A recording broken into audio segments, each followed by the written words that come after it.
관훈 토론회 그럼 시작하겠습니다. 오늘은 바이든 미국 행정부와 첫 번째 정상회담을 앞두고 있는 시점에서 외교 수장을 맡고 있는 정의용 외교부 장관 모셨습니다. 정의용 장관은 문재인 정부의 첫 국가안보실장을 지내면서 지난 2018년 남북 정상 간 판문점 선언을 이끌어내는데 결정적인 역할을 했습니다. 30년 동안 외교관 생활을 하면서 외교통상부 통상교섭조정관, 이스라엘 대사, 제네바 대사, 국제노동기구 이사회 의장을 거쳤습니다. 이어서 오늘 토론회 패널 소개하겠습니다. 제일 오른쪽부터 신지용 연합뉴스 국제 에디터입니다. 그 옆에는 이종수 YTN 경제부 선임 기자입니다. 그리고 제 왼쪽에는 장세정 중앙일보 논설위원입니다. 그리고 제일 끝에는 MBC 이주승 MBC 보도본부 부장입니다. 그리고 사회를 맡은 저는 SBS 홍지영 보도국 편집부 선임 기자입니다. 먼저 토론에 앞서서 정의용 장관의 기조 발언 듣겠습니다.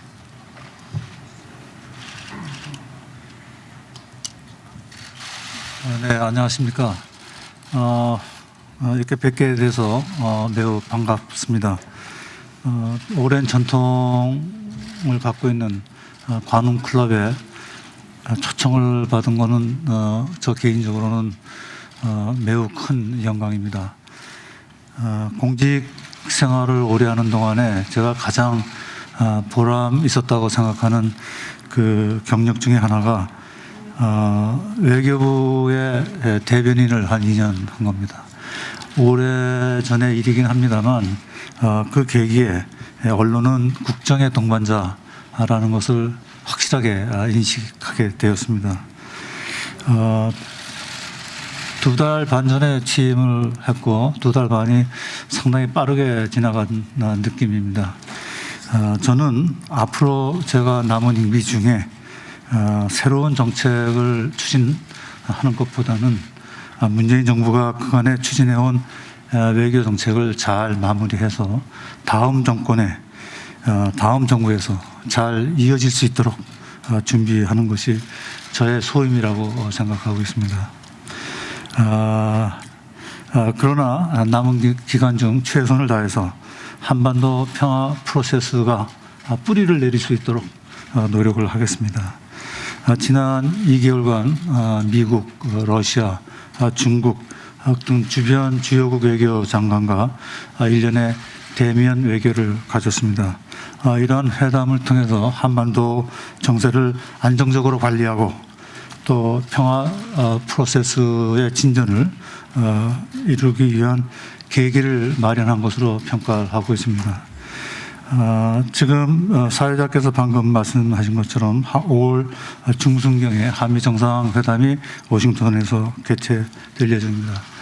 이번 정상회담에서는 한미 동맹 관계를 보다 건전하고 또 호혜적이고 포괄적으로 발전시키는 여러 가지 방안과 또 한반도 평화 프로세스 진전을 위한 공동의 전략을 마련하는 계기가 될 것으로 저는 기대를 하고 있습니다.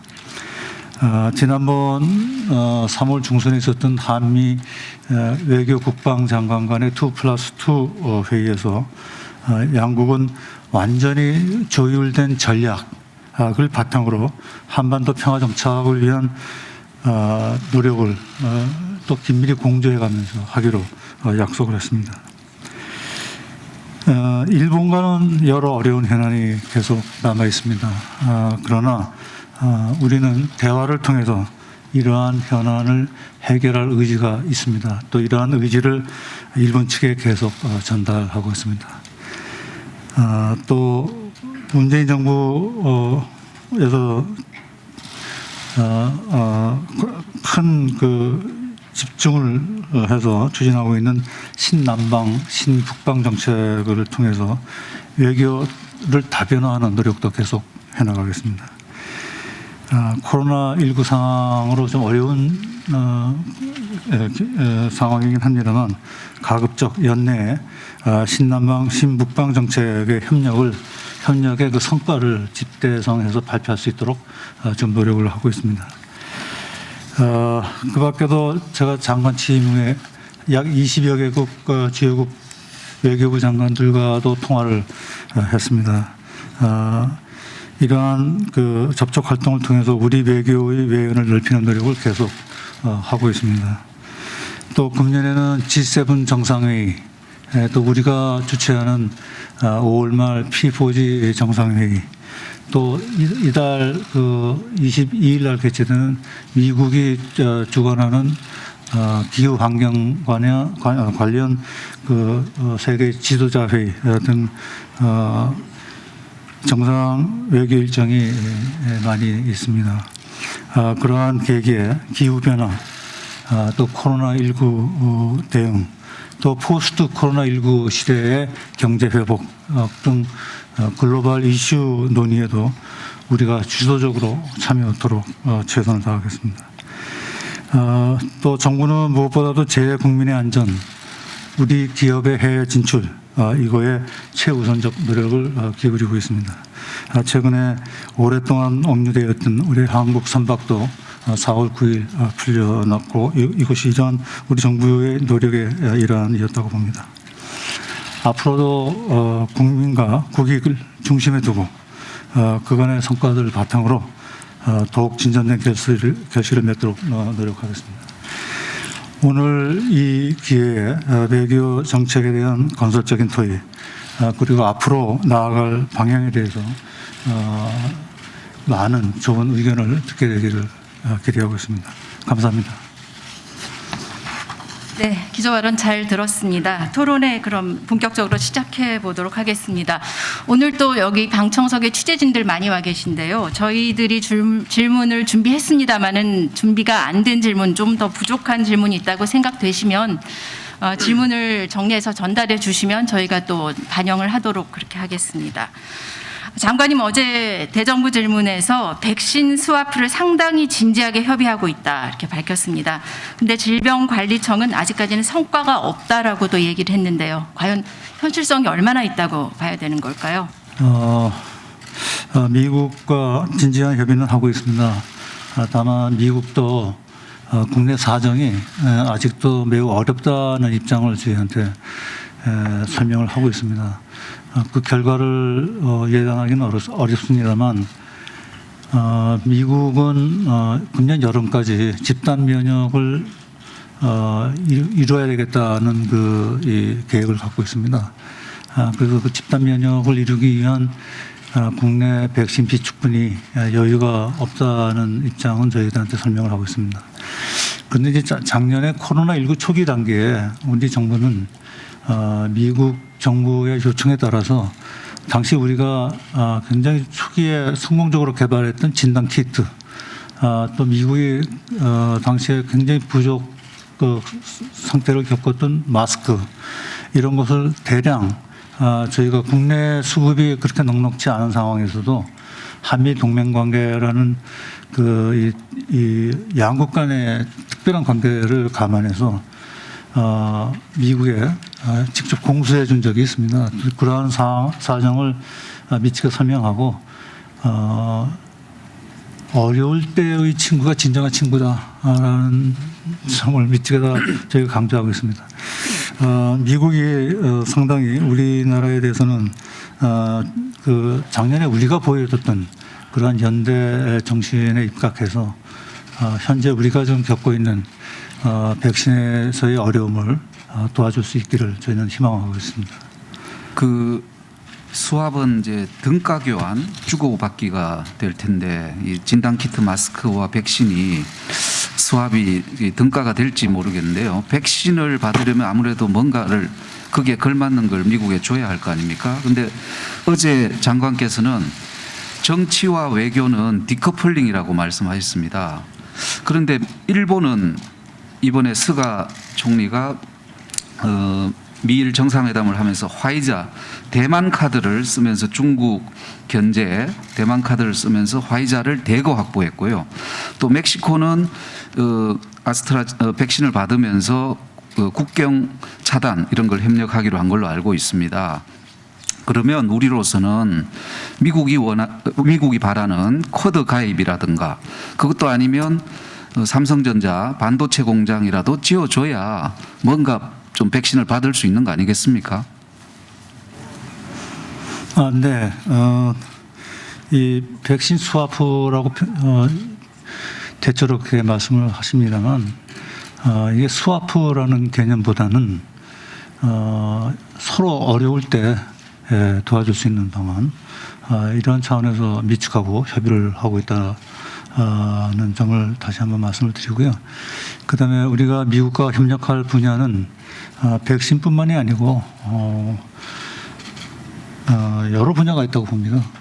그래서 미국이 지금 가령 예를 들어서 그 바이든 대통령이 큰 관심을 갖고 있는 글로벌 이 서플라이 체인 공급망에서 우리가 미국을 도와줄 수 있는 분야도 많이 있기 때문에 여러 가지로 저희가 미측과 협의를 할 수 있을 것으로 기대를 하고 있습니다. 어저께 말한 이러한 이 팬데믹 상황에서의 양국 간의 협력이 양국 간의 외교적 분야에서의 논의와는 별개라는 의미에서 제가 말씀드린 겁니다.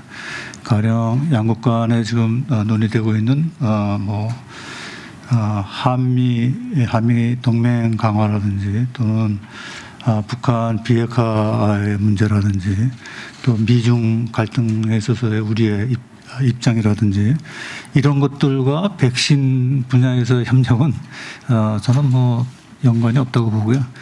일본이나 멕시코 경우에 꼭 그것 때문에 어떤 반대급부가 있었다고 보지는 않습니다. 특히 일본 스가 총리의 이번 미국 방문은 굉장히 성공적인 것으로 저희가 듣고 그러한 결과를 우리로서도 굉장히 반갑게 받아들이고 있습니다. 다만 백신 문제는 제가 이해하기로는 미국 정부로부터의 지원이 아니라 백신을 생산하는 일개 업체와의 협의가 있었다고 제가 이해를 하고 있습니다. 그러면 쿼드는 배제하신다고 이해를 하고 글로벌 서플라이 체인 관련이면 반도체 공장 이런 것들은 경제적 이슈인데 그거는 교환의 대상이 됩니까? 아니면 그것도 배제하십니까? 교환의 대상이라고 보지는 않고요. 검토는 할 수 있습니까? 반도체 분야라든지 그다음에 미측이 좀 관심을 갖고 있고 우리 기업에서 능력이 있는 자동차용 배터리라든지 여러 가지 협력 분야가 있을 수 있는데 기본적으로 말씀드리면 이러한 협력은 우리 민간 기업이 주도를 하는 것이기 때문에 정부가 나서서 이러한 것을 미측과 협의의 대상으로 할 수는 없다고 봅니다. 그러나 우리 민간 기업들의 이러한 분야에서의 협력 확대가 미국 조야로부터 한국이 지금 백신 때문에 어려움에 처했을 때 어떠한 도움을 줘야 되겠다 하는 여론 형성에는 상당한 도움이 되지 않을까요? 반도체, 배터리 이런 걸 다 포함해서요? 그렇습니다. 네. 네. 그럼 다음 주제로 넘어가 보겠습니다. 이번 한미 정상회담에서 또 대북 정책 문제가 빠질 수가 없을 것 같은데요. 지난번 서울에서 열린 한미 2+2 회담에서 블링컨 미 국무장관이 북한 비핵화라고 언급을 했습니다. 그런데 장관님께서는 북한 비핵화가 아니라 한반도 비핵화라고 정정하셨는데요. 미국의 인식에 문제가 있다고 보시는지 굳이 한반도 비핵화라는 용어를 쓰는 이유에 대해서 좀 설명을 해 주십시오. 예, 결론부터 말씀드리면 미국도 이 용어에 대해서는 한 가지를 고집하고 있다고 보지는 않습니다. 최근에 미국의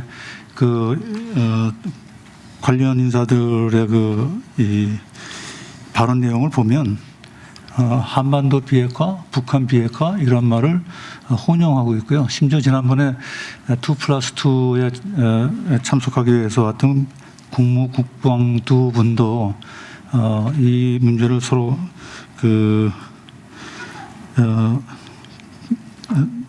따로따로 사용을 했다는 점을 말씀드리고요.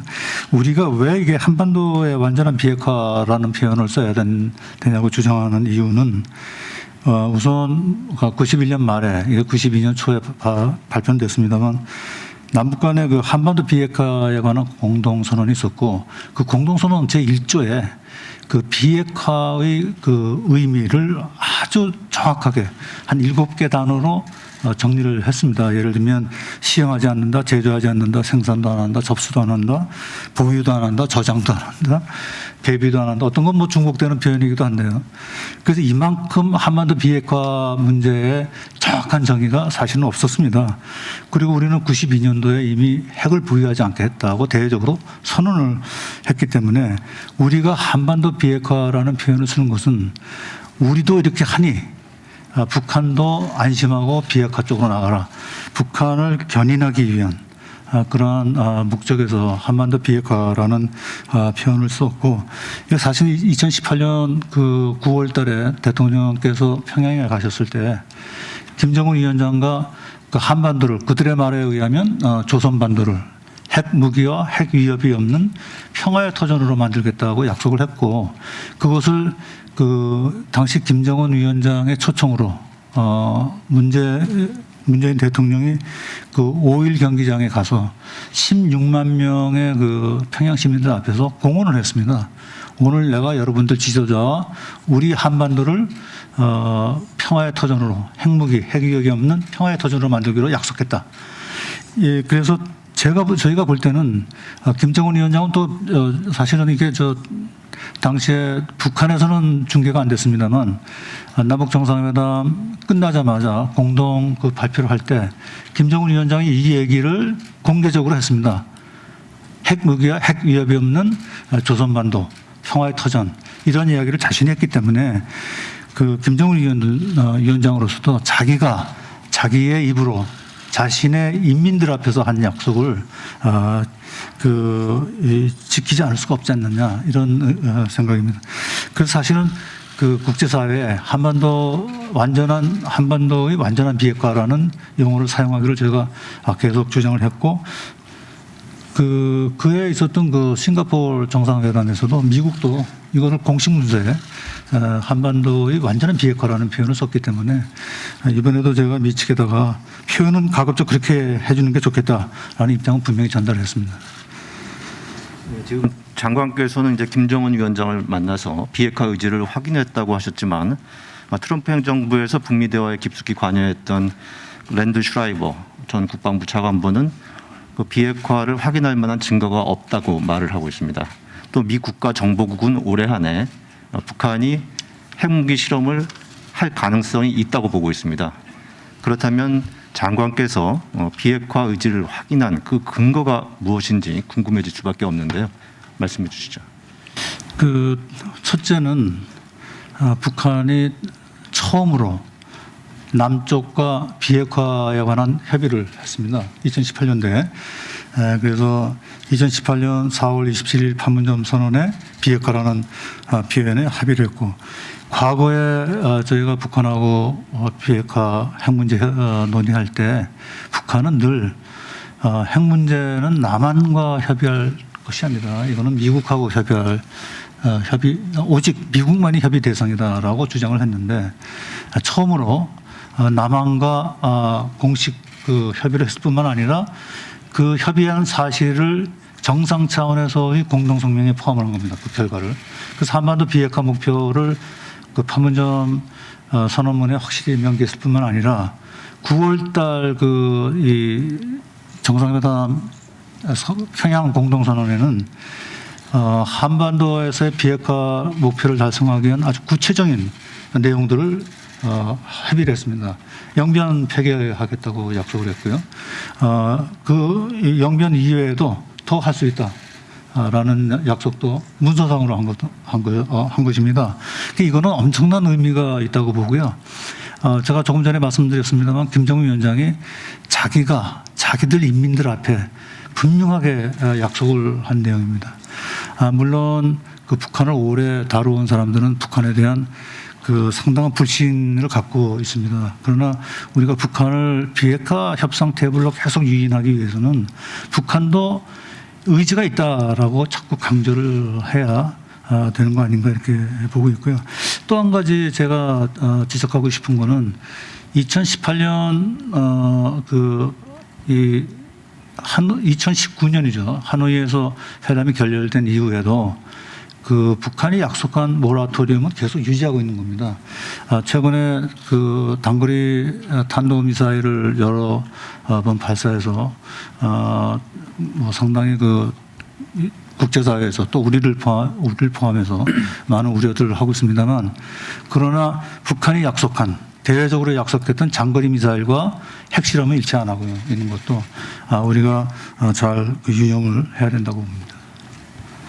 하지만 북한이 이제 잠수함 탄도 미사일이라든가 이런 부분들에 대한 개발을 좀 하고 있는 것으로 지금 파악하고 있지 않습니까?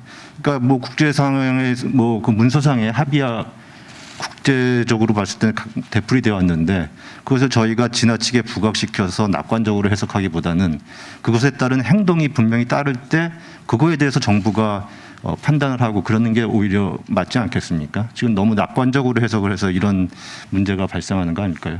네, 뭐 낙관적으로만 보고 있지는 않습니다. 우리 이용수 선임 기자님 지적처럼 정부도 상당히 큰 우려를 가지고 북한의 무기 개발 상황을 주시하고 있고, 또 거기에 대응할 수 있는 우리의 대응 능력 그 개발에도 많은 투자를 하고 있습니다. 그리고 가능하면 북한이 그러한 그 불필요한 분야에 투자하지 말고 남북 간의 협력 또는 미국과의 비핵화 협상 테이블에 조기에 복귀하도록 계속 노력해 나가야 될 것 같습니다. 지금 말씀하신 대응이라는 게 구체적으로 어떤 걸, 특히 한미 간의 그런 움직임이라든가 그런 대응이 이루어지고 있습니까? 그 한미 간에는 물론 긴밀히 공조를 하고 있습니다. 모든 공조의 내용이 어떤 거? 공조의 내용을 다 뭐 군사적 상황이기 때문에 다 그 공개는 못하겠습니다만, 한미 간의 연합 방위 태세는 확고하게 유지를 하고 있다고 보고요. 또 우리 자체적으로 상당한 그 노력들을 하고 있습니다. 예를 들면 제가 시간을 주시면 조금 더 말씀을 드렸으면 좋겠는데 너무 시간을 많이 뺏는 것 같아서 간단히 좀 말씀을 드리면, 사실 그 문재인 정부의 그 안보 닥터린이라고 한다면 일반적으로는 다 평화 쪽에만 그 방점을 두고 있는 것이 아니냐 이렇게들 보고 계신데, 사실은 제가 문재인 대통령의 그 안보 닥트린을 설명을 저도록 하라고 한다면 평화와 힘입니다. 다시 말씀드리면 힘을 통한 평화가 문재인 안보 닥트린의 핵심이라고 저는 봅니다. 그래서 과거 어느 정부보다도 국방 예산에 그 상당한 공을 들였습니다. 제가 그 문재인 정부 출범 이후에 국방비 증가율이 연평균 7.6%입니다. 2017년도 정권 인수했을 때 국방 예산이 약 40조 규모였습니다. 이걸 2년 만에 50조 규모로 늘렸습니다. GDP 대비를 하면 국방비가 2.4%에서 2017년, 2019년에 2.9%까지 올라갔습니다. 죄송합니다. 2.7%까지 올라갔습니다. 이게 사실은 이 미국 동맹국 중에서 미국 다음으로 제일 높은 비율입니다. 그리고 국방 예산 중에서도 특히 방위력 개선비에 치중해서 올렸습니다. 그리고 소위 그 안보 개념도 종전에 북한만 적으로 간주하는 그런 안보, 좁은 의미의 안보 개념에서 포괄적 안보 개념으로 저희가 늘렸습니다. 그래서 2018년 국방 백서에 보면 우리나라의 주권, 국토, 국민의 안전에 위협이 되는, 또 이것을 침해하는 모든 세력을 적으로 간주한다 이렇게 했는데, 당시에 일부 국내에서는 북한을 적의 개념에서 뺐다라고 엄청난 비난을 했습니다. 그러나 물론 우리 정부가 규정한 이 적의 개념에는 북한이 뭐 포함이 안 될 수 없는 겁니다. 그리고 이 그 새로운 포괄적 안보 개념에 따른 이 방위력 과거에는 뭐 정찰 감시 능력도 북한에 대해서만 있었던 것, 또는 우리가 그 전략적 그 작전 개념도 북한만 대상화하고 있던 것을 한 번 더 전역으로 확대를 했습니다.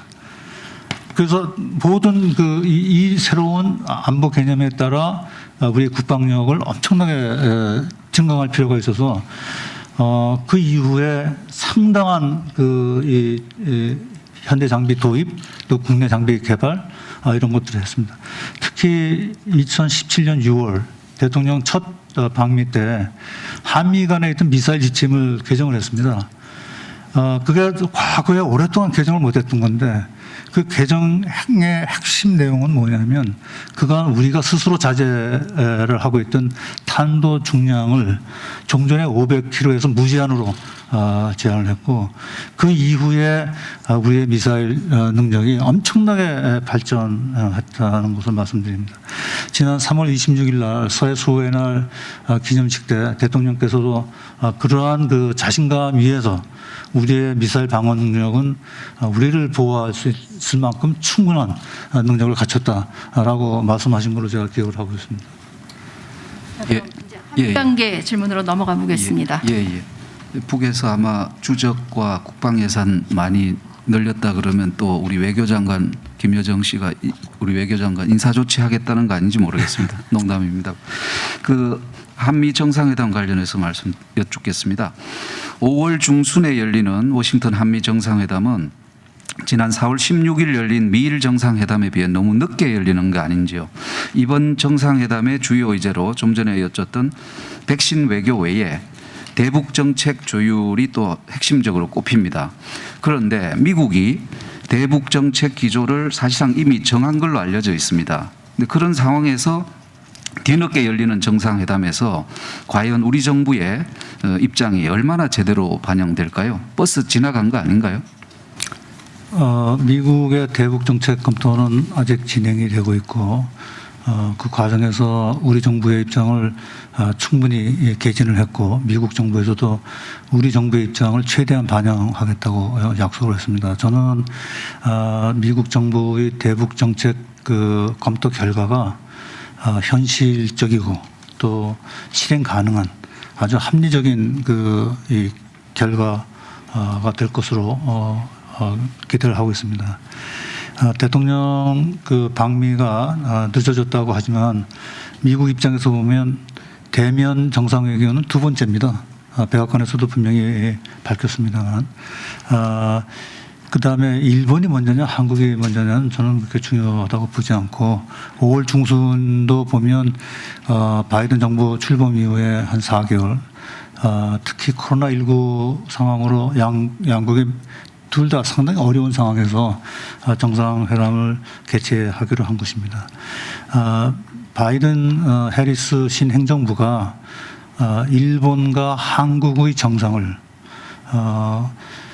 그 정부 출범 직후에 연이어 워싱턴에 초청해서 대면 정상회담을 연다는 것은 미국의 신행정부가 한국과 일본과의 동맹관계를 얼만큼 중요시하고 있느냐를 잘 보여주고 있다고 봅니다.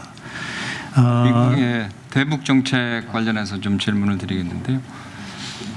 예, 대북 정책과 관련해서도 뒤늦은 거 아니냐 하는 말씀을 하시는데 글쎄요 대통령님 방미 전에 대북 정책이 결정될 그 검토 결과가 검토가 종결될 가능성도 있다고 봅니다.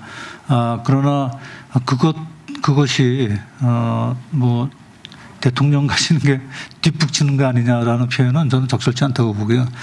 왜냐하면 제가 앞서 말씀드린 것처럼 이 과정에서 우리 정부와의 긴밀한 협조는 계속되고 있고 지난번 2+2는 물론이고 4월 2일 있었던 한미일 3국 안보실장 회의라든지 그 이후에 우리의 고위급 그 인사들이 워싱턴에 계속 방문해서 미치가 계속 협의를 하고 있다는 점을 말씀드립니다. 특히 우리 외교부와 국무부 또 청와대와 백악관 간의 이 교섭 채널이 굉장히 활발히 움직이고 있다 이렇게 말씀드립니다. 네, 바이든 정부의 대북한 정책이 전 트럼프 정부의 대북한 정책과는 많이 다를 것이라는 분석이 나오고 있지 않습니까? 우선은 전 정부의 톱다운 방식이 아니라 이번에는 실무 위주의 대화, 그다음에 다자주의, 그다음에 제재도 계속 유지될 것이다. 뭐 이런 전망이 나오고 있는데요. 장관께서 보시기에는 어떤 차이점들이 노정될 걸로 예상을 하시는지 우선 좀 여쭙고 싶고요. 그리고 우리도 지금 기존 트럼프 정부와의 방식대로라면 미국과 엇박자가 날 수도 있는데 우리의 대북 정책에도 변화가 생기는 것인지 여쭙고 싶습니다. 기본적으로는 미국의 역대 대북 정책에 그 기조에 큰 변화는 없었다고 봅니다. 특히 북한과의 여러 가지 문제를 대화를 통해서 해결해야 된다. 평화적으로 해결해야 된다 하는 큰 원칙에는 뭐 과거 트럼프 정부나 또 바이든 정부나 앞으로 그 이후에 그때까지 문제가 해결되지 않을 경우에는 그 이후에 있을 행정부에서도 그 기조는 유지될 것으로 봅니다. 그러한 목표를 어떻게 달성하느냐 하는 그 방식에 있어서 톱다운이냐 바텀업이냐 하는 것은 저는 그게 크게 문제되지 않는다고 봅니다. 왜냐하면 톱다운이라는 거 하더라도 그 바텀업 그 어프로치하고 같이 되지 않으면 결국은 그 성과가 없게 마련이기 때문에 그것이 중요한 것은 아니라고 보고요. 기본적으로 대화를 통해서 문제를 평화적으로 해결할 수 있느냐 하는 그 의지가 확실히 있느냐 그 여부가 가장 중요하다고 보는데 거기에 있어서는 뭐 전혀 제가 보기에는 이 변화가 없다고 봅니다. 다자주의 원칙은 사실은 북핵 문제 해결과는 조금 좀 거리가 있다고 봅니다. 왜냐하면 북한이 아직도 핵 문제만큼은 미국으로부터 미국과의 대화를 통해서 미국으로부터 자기들 체제 안전에 대한 확실한 보장을 받아야만 핵을 포기하겠다 하는 입장이 워낙 강하고 또 미국도 그런 북측의 의사를 잘 파악하고 있기 때문에 우선은 북미 양국 간에 그 협상을 재개하는 것이 굉장히 중요하다 하는 점을 미국도 잘 이해를 하고 있는 것으로 알고 있습니다. 네, 제이크 설리번 미국 국가안보보좌관이 최근 워싱턴을 방문한 서훈 안보실장에게 쿼드 틀에 참가하라고 강하게 요구했다고 일본 언론이 보도한 바가 있었습니다. 물론 청와대는 부인했고요. 이 제안의 진실이 무엇입니까? 그 제안이 없었다는 게 진실입니다. 쿼드 청와대에서 이미 해명을 했고요. 그 일본 언론 보도가 가끔 보면 좀 앞서가는 보도를 많이 하는 것 같아요. 우리 언론하고는 좀 다른 것 같습니다. 여기서 워싱턴에서 양자회담도 있었던 걸로 알고 있는데 네? 워싱턴에서 양국 안보실장들 간의 양자회담도 있었던 걸로 알고 있는데 그때 쿼드 자체가 논의의 테이블에 오르지 않은 겁니까? 제가 듣기로는 그렇게 구체적인 그 협의는 없었던 것 같아요. 그러면 네. 오르긴 올랐다는 말씀이신가요? 우리가 좀 코드 문제에 관해서는 미국 쪽에 우리 입장을 분명히 했습니다. 이게 이 지역 협의체가 포용성이 좀 있어야 되겠다. 그리고 개방적이어야 된다. 그리고 좀 투명하게 했으면 좋겠다. 그래서 미국도 우리의 그런 입장에 대해서 다 수긍을 했습니다. 그러면서 코드는 어떤 지역 블록화를 위한 그러한 시도는 아니다라는 점도 우리한테 분명히 얘기를 해줬고요. 그래서 코드가 지향하는 여러 그 분야에서의 노력, 외교적 노력, 그게 우리가 동참 못할 일은 없다고 봅니다. 그래서 이 분야에 따라서는 우리가 충분히 코드와 협력을 할 수 있다고 봅니다. 다만 코드에 참여하느냐 하는 것은 또 별개의 문제이기 때문에 그 문제는 우리가 좀 더 우리가 처해 있는 지정학적 위치도 있고 하기 때문에 좀 더 신중하게 검토해야 이번 5월 한미 정상회담에서 혹시 바이든 대통령이 직접 문재인 대통령에게 쿼드 참가를 요구한다면 어떤 답변을? 글쎄 어떠한 가능성도 저희가 현 단계에서 배제할 수는 없습니다만 그런 상황은 일어나지 않을 것 같고요.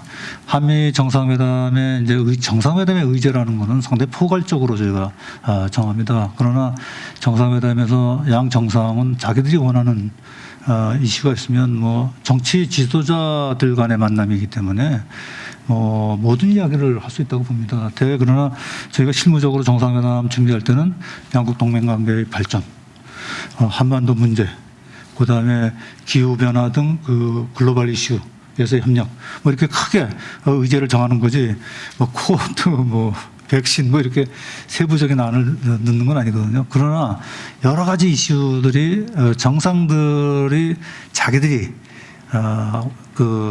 제기하고 싶은 것들은 자유롭게 제기할 수 있다 이렇게 봅니다. 쿼드 노력에는 동참을 하는데 참여는 별개다. 그럼 외교부 장관의 입장에서는 우리가 참여를 하게 되는 어떤 변수, 외교적인 변수가 어떤 게 있다고 보십니까? 이런 경우에는 우리가 참여할 수밖에 없다라고 생각하시는 그런 상황이 있을 수 있지 않을까 싶은데요. 코드가 제가 말씀드린 대로 포용적이고 이게 어느 특정 국가를 배제하지 않는. 그 다음에 그게 이제 제일 중요한 기준이 될 것 같고요. 그 다음에 이게 개방적이라는 말도 거기 같은 말인데요. 그렇다면 뭐 우리가 검토를 할 수도 있다고 봅니다. 그러나 지금 이제 여러분들이 잘 아시는 것처럼 코드에 그 몇몇 나라들이 참여하는 것은 우리가 좀 그 코드에 참여하는 나라들이 전혀 고려를 안 하고 있거든요. 그래서 그러한 것들을 우리가 잘 검토를 해야 되겠죠. 신중하게 봐야 될 것 같습니다. 쿼드에서 조금 연장선상에서 질문을 좀 드릴 수 있을 것 같은데요. 지난주에 바로 이제 미일 정상회담 열린 거 아까도 평가를 해 주셨는데요. 역시나 예상대로 굉장히 찰떡 공조를 두 나라 간에는 재확인, 뭐 자랑하듯이 한 것 같습니다. 특히 중국이 보란 듯이 52년 만에 뭐 금기로 여겨졌던 양안 문제, 대만 문제까지 이제 거론을 하지 않았습니까? 반면에 한미 관계는 그동안에 좀 소원해졌다. 뭐 이런 평가들이 굉장히 많은 게 사실입니다. 근데 지금 현 상황에서 한미일 3국 공조가 굉장히 필요한 와중에 우리 한국이 이 삼각 구도에서 좀 소외되어 있는 건 아닌가 이런 우려들이 좀 있거든요. 거기에 대해서는 어떻게 좀 생각하십니까? 글쎄 뭐 그런 관측에 저는 동의하지 못하고요. 미국과 우리도 상당히 긴밀한 협력 관계를 유지하고 있고 일본과도 사실은 그런 기본 그 우호 협력 관계에는 변함이 없습니다. 다만 최근에 그 현안들이 특히 과거사 문제와 관련한 양국 간의 아주 기본적인 그 인식의 차이 이런 것 때문에 그 한일 관계가 너무 지나치게 부정적으로 좀 비춰지고 있는 것은 매우 안타깝게 생각하고요. 그래서 저도 가급적인 조기에 일본 외교장관을 만나서 이러한 문제들을 좀 대화를 통해서 해결할 수 있지 않을까 이렇게 기대를 하고 있는데 아직은 일본이 그런 준비가 안 돼 있는 것 같습니다. 그러나 그와는 상관없이 일본은 우리한테 가장 가까운 이웃일 뿐만 아니라 우리 한반도의 평화와 안정을 위해서는 반드시 협력을 해야 될 파트너라고 저는 봅니다. 그래서 그러한 점은 그 일본에 대해서도 분명히 얘기하고 또 미국에 대해서도 저희가 분명히 얘기를 해주고 있습니다. 그래서 미국도 그 미국과 일본 그리고 한국 이 세 나라 간의 협력이 굉장히 중요하다는 점을 너무나 잘 알고 있어서 또 일본도 그런 그 입장에는 같은 것 같아요. 그래서 조만간 한미일 간에 무슨 대화가 있든지 아니면 그런 계획이 한일 간의 대화도 이어진다든지 그런 게 있게 되기를 좀 기대를 하고 있습니다. 제가 말씀드린 거는 제가 볼 때 뭐 미국하고 일본이 찰떡 그 궁합이다. 그래서 한국은 여기서 좀 도외시되고 있는 거 아니냐 하는 그런 우려는 저는 뭐 전혀 근거 없다고 보고요. 뭐 우리도 그 블링켄 오스틴 장관 다녀갔고 저와 블링켄 간에도 상당히 긴밀하게 서로 뭐 포스트 네임 불러가면서 친밀한 관계를 유지하고 있고요. 또 우리 대통령께서 두 번째로 또 워싱턴에 가시고 한미 간의 이 긴밀한 동맹 관계, 소위 미국이 표현하는 그 소위 철통 같은 동맹 관계 전혀 흔들림이 없다는 점을 분명히 말씀드립니다. 최근에 백악관에서 그 삼성전자 등을 불러가지고 반도체 회의를 열었습니다. 거기서 바이든 미국 대통령 메모리 반도체 웨이퍼를 들고 이렇게 흔들면서 미국의 각 전자 회사들이 많이 투자하라 이런 압박을 했는데요. 최근에 중국도 한국을 향해 가지고 중국의 최대 고객 자국이 한국 반도체 최대 고객이니까 공급망을 유지하라 이렇게 압박을 하고 있는 상황인데, 반도체를 놓고 미중 패권 경쟁이 굉장히 격화되고 있는데 우리 정부의 반도체 외교가 잘 보이지 않는다 이런 지적들이 있었습니다. 이런 지적들에 대해서 어떻게 하시고 우리 외교로 K 반도체를 지킬 만한 어떤 외교적 대안 같은 게 있는지 말씀해 주십시오.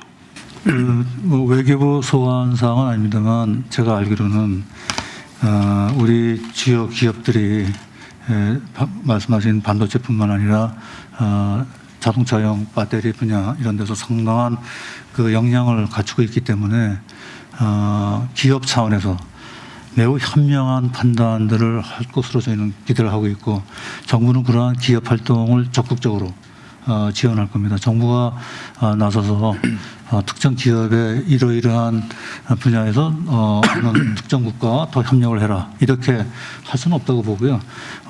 우리 기업들이 매우 현명한 판단을 하고 있다고 보고, 제가 듣기에는 이미 상당 규모의 대미 투자 이런 것들을 구상들을 하고 있는 것 같습니다. 아직 확정은 안 됐지만, 그러나 그러한 것을 정부가 나서서 이래라 저래라 할 수는 없다고 봅니다.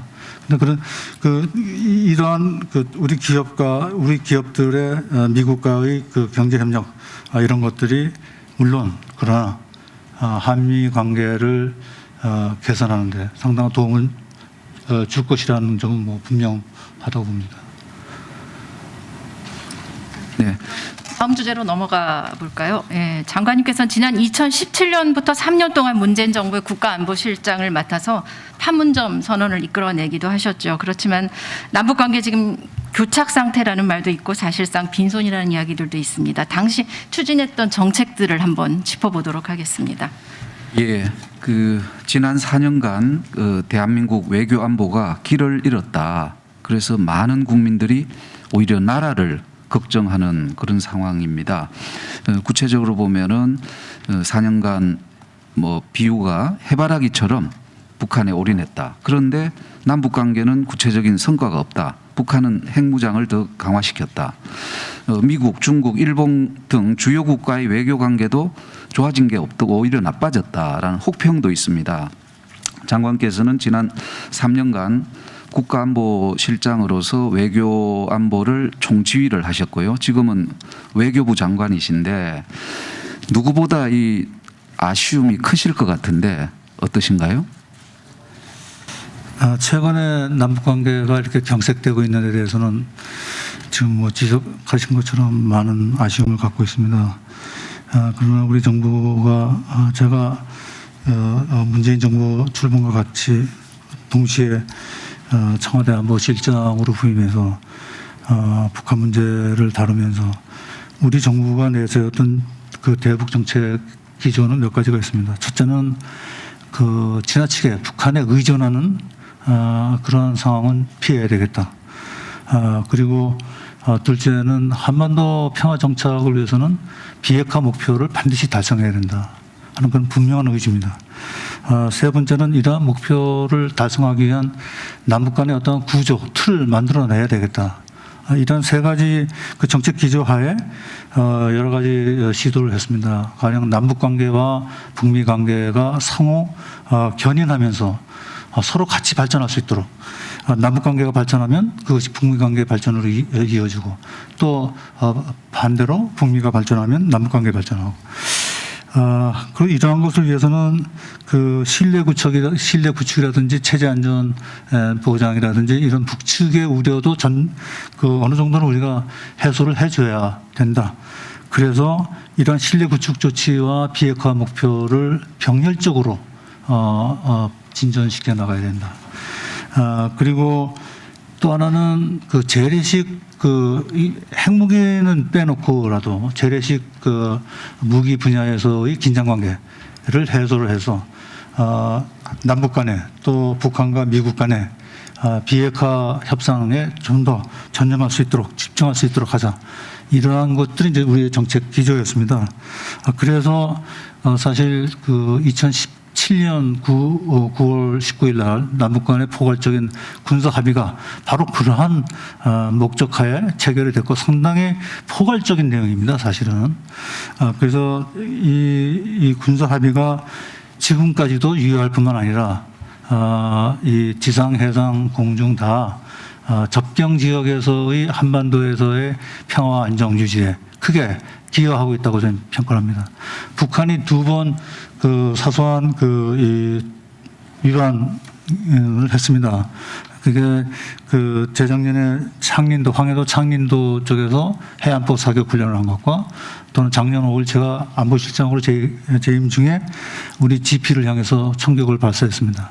그러나 이 두 번의 사건도 저희가 상당히 면밀히 조사를 했습니다만 굉장히 절제된 방향으로 그 방법으로 시행됐다. 그리고 그 이후에 전혀 심각한 도발이 없었다는 것도 좀 잘 평가를 해야 됩니다. 그리고 조금 전에 제가 말씀드린 것처럼 핵 장거리 미사일 모라토리움을 계속 유지하고 있는 것도 그런 성과라고 봅니다.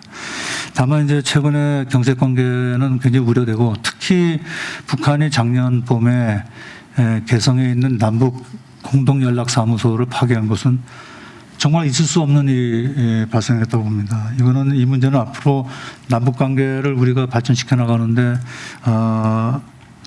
넘어서야 할 매우 어려운 과제 중에 하나입니다. 이 문제에 대해서는 북한이 반드시 사과뿐만이 아니라 확실한 재발 방지 약속을 해야 되고 또 우리가 이게 사실은 우리 국가 재산이었기 때문에 그 우리 국가 재산에 대한 보상도 반드시 있어야 될 겁니다.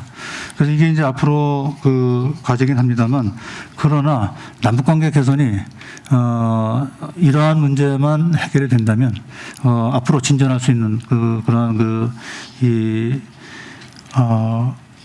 가능성은 아직도 있다, 열려 있다 이렇게 보고 있습니다. 좀 전에 그 GP 총격 등등에 대해서 굉장히 절제된 방식이었다라고 하는데 총격을 어떻게 하면은 절제되게 하는 거죠? 저는 그 너무 너그럽게 바라봐 주시는 거 아닌지 국민 입장에서 볼 때는 우리를 향해서 총격을 가했는데 어떻게 절제됐다는 표현을 쓸 수 있을지 의문이 듭니다.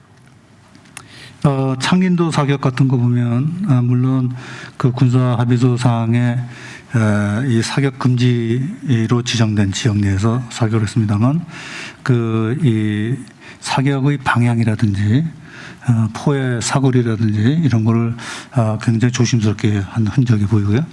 그다음에 GP 총격도 사실은 이제 서로 잘 아시겠습니다만 비무장지대 내에 있는 GP들은 서로 상대방에 대해서 정조준들을 하고 있습니다.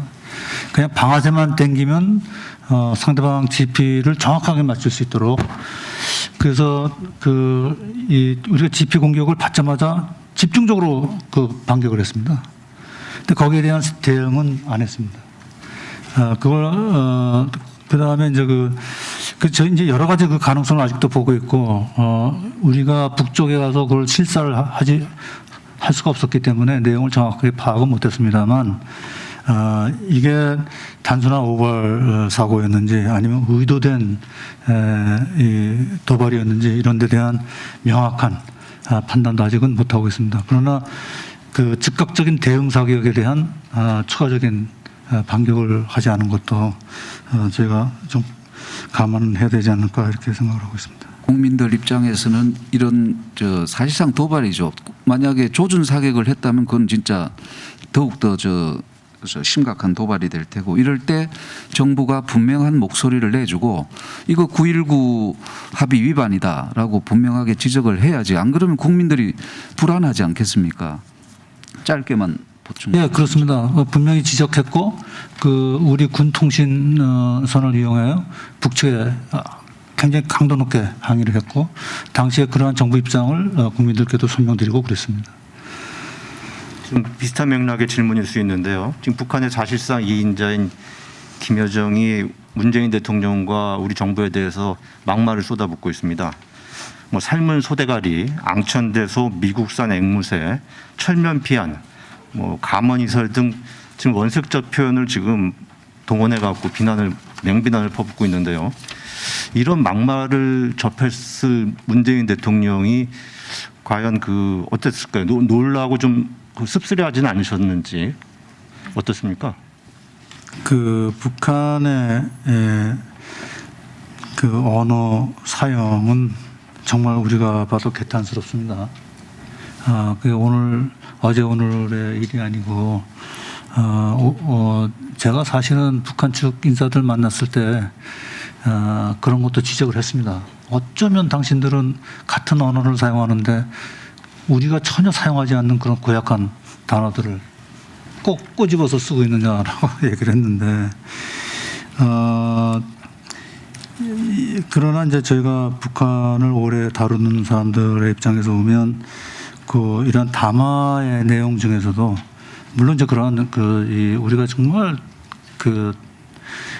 참기 어려운 그런 표현들도 있습니다만 이번에도 3월 16일 날 김여정 또 3월 30일 날 김여정이 다시 또 담화를 발표하고 우리 최고 지도자에 대한 그들 표현에 대한 정말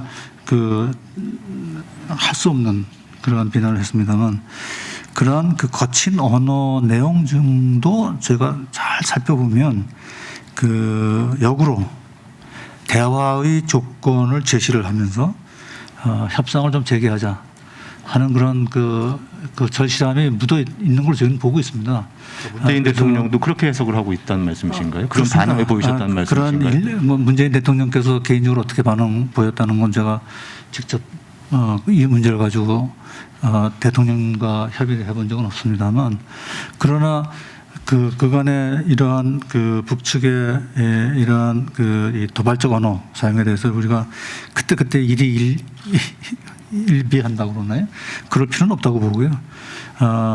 그 사람들이 실제로 원하는 것이 무엇인지를 잘 우리가 간파해서 문제를 해결하는 방향으로 나가야 되는 게 더 바람직한 것이 아닌가 이렇게 보고 있습니다. 국민이 그걸 받아들이는 감정은 좋을 수가 없지 않습니까? 이게 외교와 관련된 문제이기 때문인데요.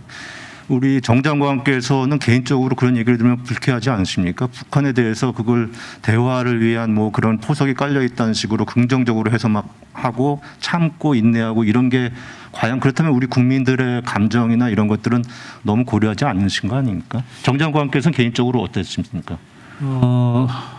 개인적으로 불쾌한 거는 사람인데 없을 수 있겠어요?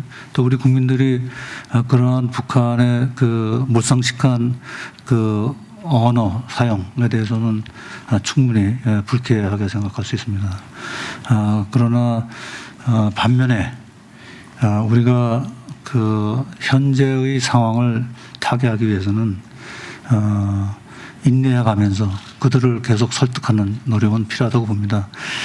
왜냐하면 기본적으로 다른 대안이 없기 때문입니다. 저쪽에서 그런 거친 언어를 사용하면 우리도 그보다 더 강한 언어로 저들을 비판하고 그러면 그 당시 우리 속은 시원하겠습니다만 그 다음은 어디로 가는 거냐? 저들이 저러한 언어를 사용하는 이 기본 배경이 뭘까? 자기들이 정말로 강하다고 판단이 되면 과연 저런 표현들을 쓸 수 있을까? 이런 것을 좀 저희가 생각을 해야 될 것 같습니다. 대안을 생각하면서 대응을 해야 된다고 봅니다. 장관께서 말씀하신 거 들어보면 역시 북한에 대해서 굉장히 좀 이해를 해 주시려는 듯한 인상이 상당히 있고요. 특히 북한이 대화를 하기 위해서 그렇다 이런 부분, 그다음에 북한이 적어도 장거리 미사일이나 핵실험을 하지 않고 모라토리움을 유지하고 있는 건 아닌가라고 이제 평가를 해 주셨는데요. 근데 실질적으로 비핵화라는 부분에 있어서 보면 전에 미국의 민주당 정부 오바마 대통령 같은 경우에는 전략적 인내 이런 걸 주장했지만은 결국은 참기만 한 거 아니냐, 그러고 끝난 거 아니냐라는 비판을 받았죠.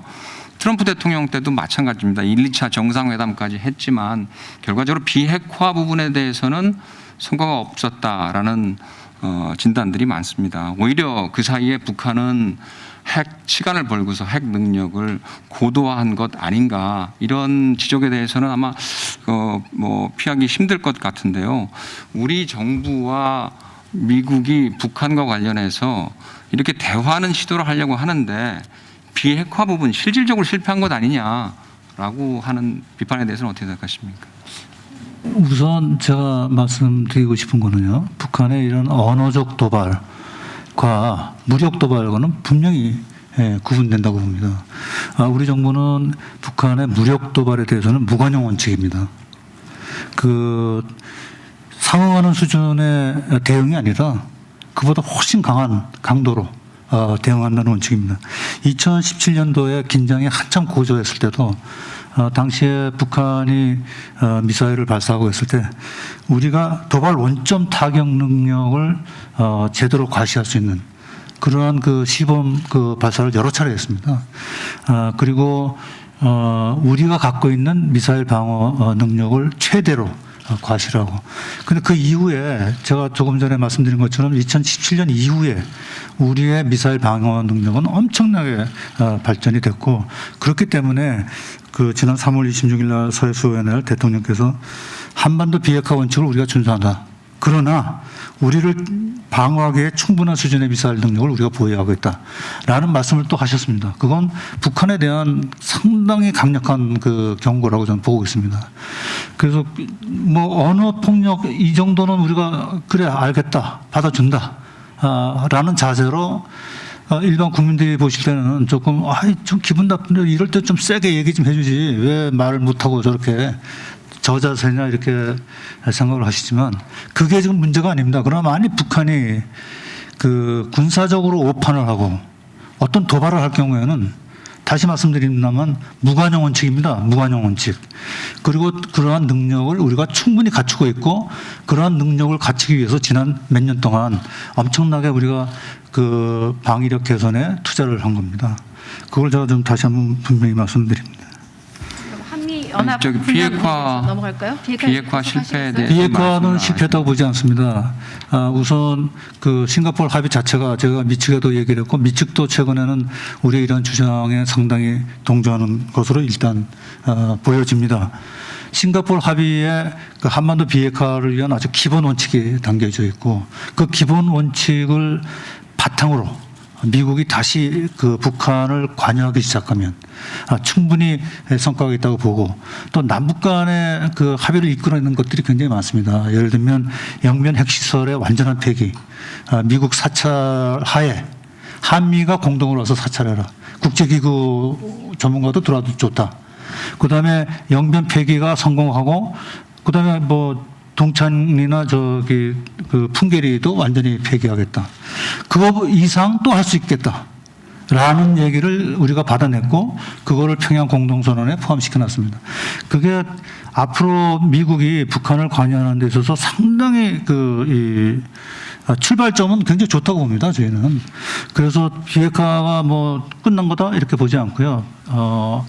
앞서 말씀드린 것처럼 협상을 위한 틀을 만들어놨고 또 그 틀을 유지하기 위한 우리 자체 방어력도 굉장히 강하게 해놨고 이제는 다시 미국이 합리적인 방안을 가지고 북한을 설득하면 아직도 얼마든지 가능한 거라고 생각하고요. 이번에 제가 모두 발언에서 말씀하신 것처럼 이번 정부에서 해결이 안 되면 우리 정부로서는 그러한 토대를 완전히 마련해서 이 다음 정부 인계해주고 이 다음 정부에서 계속 이어나갈 수 있도록 그렇게 준비를 하고 있습니다. 예, 한미 동맹은 이제 국민 생존을 지키기 위한 안보 동맹으로 한미 연합 합동 훈련이요, 군사 훈련이 이렇게 약화되거나 축소된다면은 한미 동맹이 유명무실해지는 건 아니겠습니까? 정 장관께서는 김정은 위원장이 한미 연합 군사 훈련에 대해서 양해했다고 말씀을 하셨는데요. 지금 바이든 정부가 동맹을 강화하고 있는데 이런 차원에서라도 이 한미연합 군사훈련은 정상화시켜야 하지 않겠습니까? 한미연합 방위태세를 유지하기 위한 군사훈련은 충분히 지금도 계속되고 있다고 저는 이해하고 있습니다. 제가 저는 그 국가안보실장이 아니고 또 국방장관이 아니기 때문에 이 이상의 답변을 드리기는 어렵다고 봅니다만 국민들이 걱정하시는 것과 같이 한미 연합 방위 태세에 조금이라도 흔들림이 있느냐 그건 아니라고 봅니다. 그리고 그건 군 당국 간에 1년 내내 그런 방위 태세 유지를 위한 여러 차원에서의 훈련이 계속 되고 있다는 점을 제가 분명히 말씀을 드립니다. 외교부 산하 김준영 국립외교원장이 최근 자신의 저서에서 한미 동맹에 대한 역대 정부의 태도를 동맹 중독 또는 가스라이팅이라는 표현으로 비판했습니다. 차관급인 외교원장이 우리 외교안보의 핵심 근간인 한미 동맹을 너무 부정적으로 묘사한 게 아닌가 이런 비판이 있었는데요. 이런 그 묘사에 대해서 장관님은 어떤 생각 갖고 계시고 일단 거기부터 말씀해 주시죠. 적절한 표현이 아니었다고 봅니다. 저 김 원장께서 그렇게 얘기를 했고 특히 공직자로서 재직하면서 저수를 하는 과정에 그러한 개인의 의견을 포함시킨 것은 적절한 것은 아니었다고 봅니다. 그러나 김 원장도 기본적으로 한미 동맹이 우리 외교안보의 근간이라는 점은 누구보다도 잘 인식하고 있는 사람이고 다만 김 원장이 여러 가지 해명을 했습니다. 이게 자기가 이러한 얘기를 한 것은 어떠한 측면에서 한 것이다. 제가 뭐 김 원장의 해명 내용을 여기서 대표할 상황은 아니라고 보고요. 그러나 한 가지 분명한 것은 누가 뭐래도 또 김 원장 자신도 한미 동맹이 우리 외교안보의 근간이고 한미 동맹이 계속 이 강화, 유지, 발전돼야 된다는 필요성에 대해서는 이와 관련해 가지고 장관님의 한미 동맹관에 대해서 짧게 한번 말씀해 주시죠. 뭐 저는 수없이 얘기를 했습니다만 우리 외교안보의 근간입니다. 그리고 한미 동맹 관계는 앞으로도 더욱 건전하고 또 서로 상호 이익을 주는 호혜적인 그리고 좀 더 포괄적으로 단순히 군사 차원을 넘어서 여러 분야를 다 아우르는 그런 포괄적인 동맹으로 발전돼야 된다는 것이 제 소신일 뿐만 아니라 이러한 사실을 기회가 있을 때마다 미국뿐만이 아니고 주변국 모두에게 얘기를 해주고 있습니다.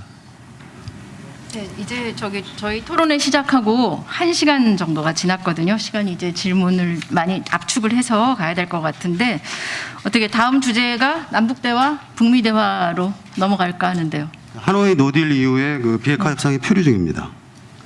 이 돌파구를 마련하기 위해서 문재인 대통령이 4차 남북 정상회담을 추진할 계획이 있으십니까? 지금 현 단계에서 추진하고 있지는 않습니다. 그러나 뭐 가능하다면 우리는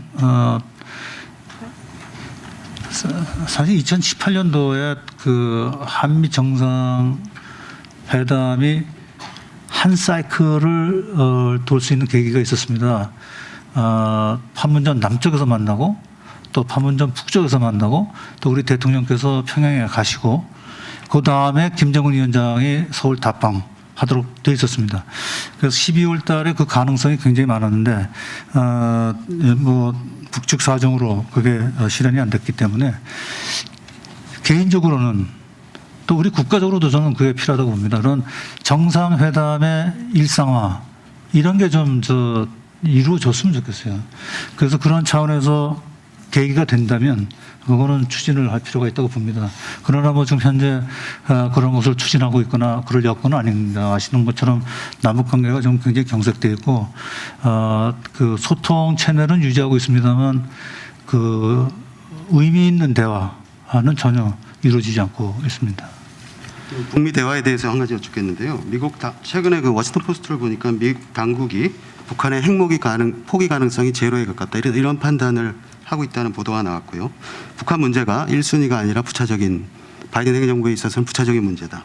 이런 이야기들도 있었는데 북미 대화 조기 재개가 가능하겠습니까? 가능하다고 봅니다. 그런 언론 보도와 실제로 미 행정부에서 이 북한 문제를 담당하고 있는 고위 관리들의 생각과 동일하지는 않다고 봅니다. 조기 재개라면 언제부터 북한과 미국이 협상 테이블에 앉겠습니까? 그 시기를 저희가 특정할 수는 없죠. 그건 여러 가지 상황의 진전에 따라서 결정이 될 거라고 봅니다만 우리 입장에서는 가급적 조기에 재개되기를 희망합니다. 대화의 전제 조건이 있습니까?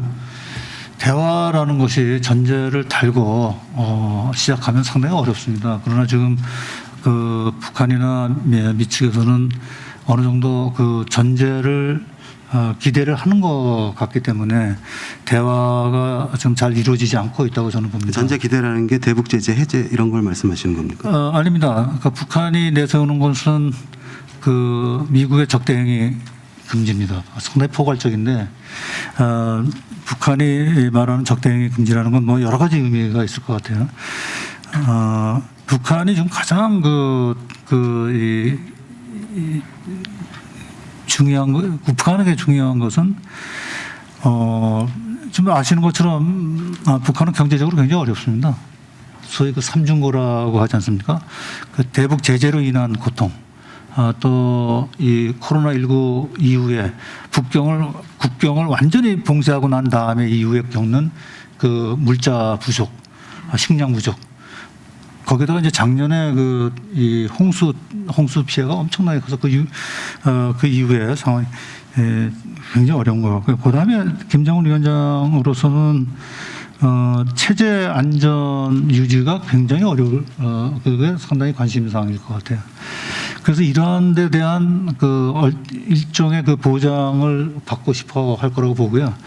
미국 쪽에서는 비핵화의 실질적인 진전을 약속을 사전에 받아야만 북한과의 대화가 가능하지 않겠느냐 하는 입장을 하고 있기 때문에 그 두 입장 간의 접점을 찾는 것이 현재로서는 좀 어려워 보긴 합니다만 그러나 충분히 그 사전 접촉이나 이런 걸 통해서 못할 건 없다고 봅니다.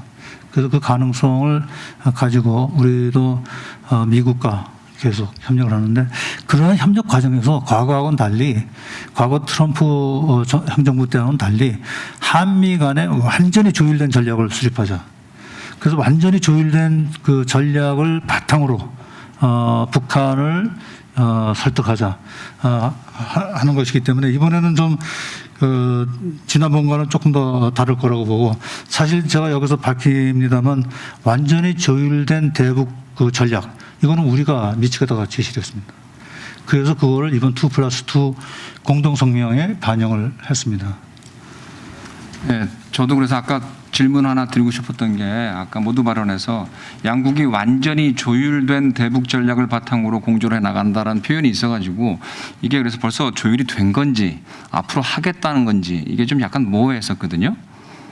조율을 하고 있는 거죠. 하고 지금 있으신 그 거죠. 과정에 있는 겁니다. 그래서 추가적으로 한 말씀 드리면 그래서 대화가 중요할 텐데요. 아까도 말씀하신 것처럼 북한과는 특히 지금 대화가 경색이 되어 있는 게 지금 가슴 아프다 말씀을 하셨고요. 그래서 계기가 중요할 텐데 지금 도쿄올림픽을 원래 계기로 좀 생각을 하셨던 것 같은데 북한이 안 온다고 한단 말이에요.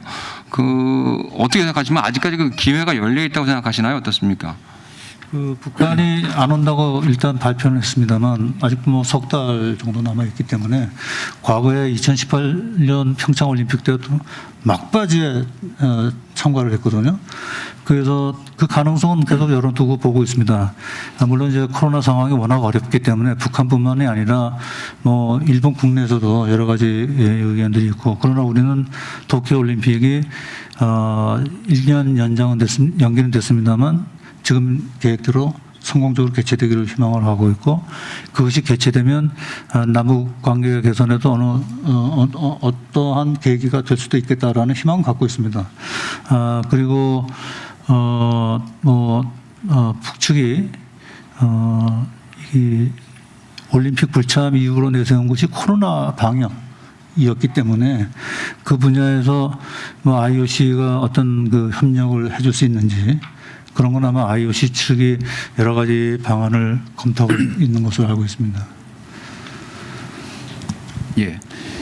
그 종전선언 관련해서요. 장관께서 최근 기자회견에서 종전선언 문제에 대해 북한도 많은 관심을 갖고 있다. 미국이 좀 더 긍정적으로 검토해 달라라고 요청을 하셨습니다. 하지만 바이든 행정부는 이러한 우리 정부의 요청에 대해서 동의하지 않을 것 같은데요.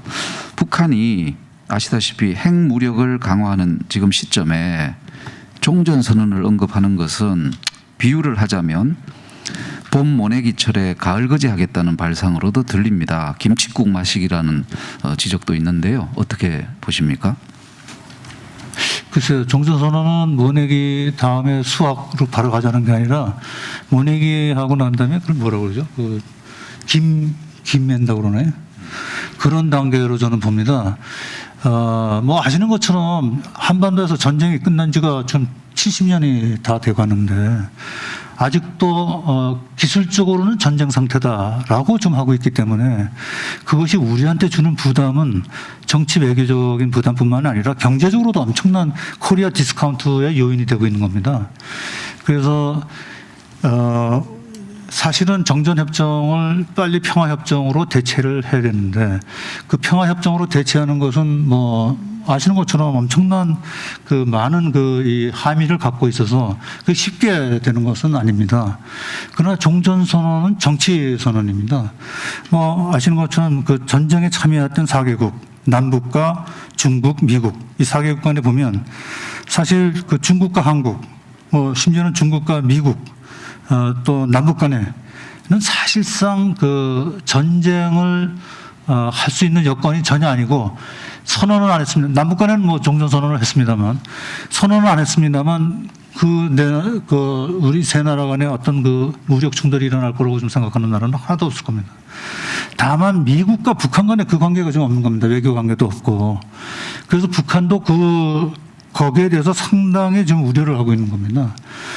그리고 이거는 북측에서 상당히 관심을 표명을 했고, 그래서 제가 그 판문점 선언에도 그 표현을 했고, 이거는 정치적 선언이다. 정치적 선언.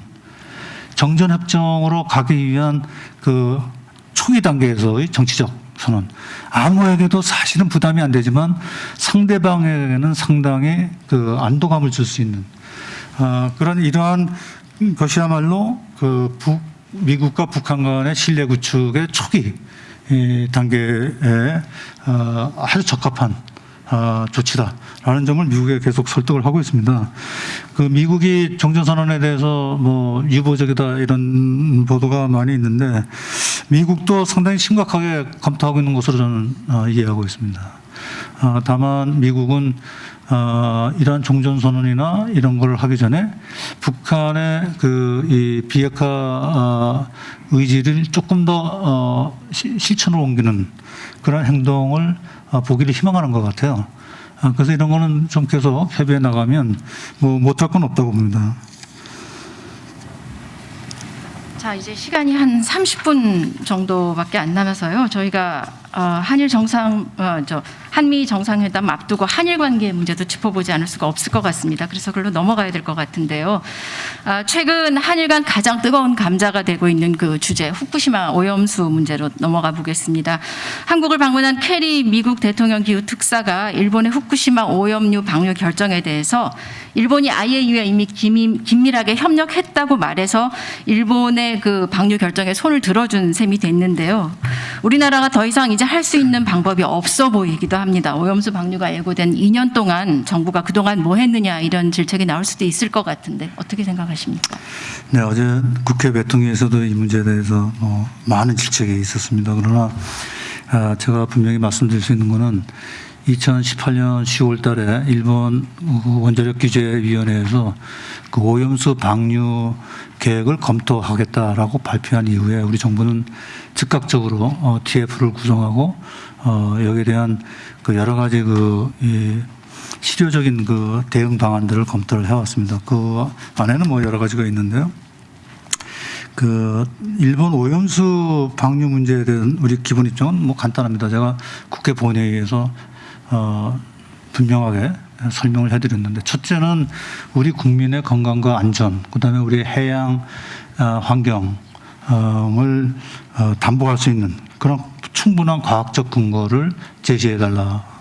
그다음에 둘째는 조치 이전에 우리 정부가 좀 충분히 사전 협의를 해줬으면 좋겠다. 이번에도 4월 13일 날 일본 그 관계장관 회의 결정 바로 임박해서 우리한테 통보를 해왔습니다. 이러한 식의 그 협의는 더군다나 가장 영향을 받을 인접국가 이런 식의 그 협의 태도는 우리가 받아들일 수 없다. 세 번째는 이제 IAEA 검증 과정에 우리 정부, 우리 측의 전문가 또는 연구소 대표가 참여하는 것을 보장해라. 그 다음에 IAEA의 기준에 따른 적합성 기준에 따른 기준에 부합하는 그런 행동을 취해라 하는 게 우리 정부의 일관된 요청입니다. 그런데 일본 정부가 4월 13일 날 이러한 조치를 발표하고 난 다음에 우리가 즉각 그 일본 측에 항의를 했고 했습니다만 지금까지 제가 알고 있기로는 일본 측의 조치에 대해서 긍정적 반응을 한 나라는 제가 어제도 국회에서 답변했습니다만 미국밖에 없습니다. 또 미국이 그 발표한 내용을 보면 우리로서는 수긍이 안 되는 것이 여러 군데 있어요. 우선 이번 조치가 투명한 절차로 이루어졌다 하는 점입니다. 우리가 볼 때는 전혀 투명하게 이루어지지 않았습니다. 그래서 그러면 미국은 무슨 근거로 이게 투명했다고 보느냐. 그다음에 이번 조치가 국제적으로 승인된 안전 기준에 부합되는 그러한 방식으로 결정이 된 것 같다. 된 것으로 보인다라고 약간 그 톤은 낮췄습니다만 하여간 그 국제 기준에 부합되는 거다라는 식의 그 표현을 했습니다. 그래서 그러면 그것에 대한 과학적 근거는 뭐냐? 미국은 우리가 일본으로부터 받은 자료와 다른 자료를 받은 것이냐? 여기에 대해서 해명을 해도. 그다음에 또 하나 이제 이 일본이 아직도 보관하고 있는 그 오염수들은 국제적으로 좀 정의하기가 어렵습니다. 아직 완전히 처리가 안 된 건데 미국은 단정적으로 처리수라고 표현을 했어요. 그래서 이 처리수의 의미가 뭐냐? 처리수라고 한 과학적 근거가 뭐냐? 우리는 아직도 이걸 오염수라고 본다. 그래서 이제 미측에 대해서 제가 그 미국의 입장을 좀 분명히 해달라고 요청을 했는데 아직 구체적인 그 답변은 못 들었습니다. 그러나 지금까지 저희가 파악하기에는 우리 주변의 5개국, 주변 5개국이라고 하면 북한과 대만까지 포함하는 겁니다. 다 굉장히 강력하게 반대를 하고 우리와 거의 동일한 또는 우리보다 훨씬 더 높은 수준의 요구를 일본에 대고 하고 있습니다. 또 우리가 태평양 연안국들을 중심으로 좀 그 입장을 파악하고 있는데 대부분이 상당한 우려 표명을 하고 있습니다. 특히 태평양 도서국 16개국으로 구성된 그 PIF라는 조직이 있습니다. 그 PIF에서도 굉장히 그 강한 우려와 반대를 표명하는 그런 그 성명을 발표했고요. 더 그 중요한 거는 EU 대변인이 4월 13일 날 즉각적으로 세 가지 요구를 했습니다. 일본은 국제적 의무를 준수해라. 그다음에 안전을 확보해라. 그다음에 세 번째 투명성을 보장해라. 우리 정부 입장과 뭐 대동소이하다고 저는 봅니다. 그래서 저는 이 일본의 그 오염수 방류에 관해서는 국제적 여론이 절대 우리에게 불리하지 않다라는 판단을 하고 있고 이러한 조건들이 반드시 우리가 그 기대하는 수준으로 충족이 돼야만 이 문제를 해결할 수 있다 하는 입장을 다시 말씀드립니다.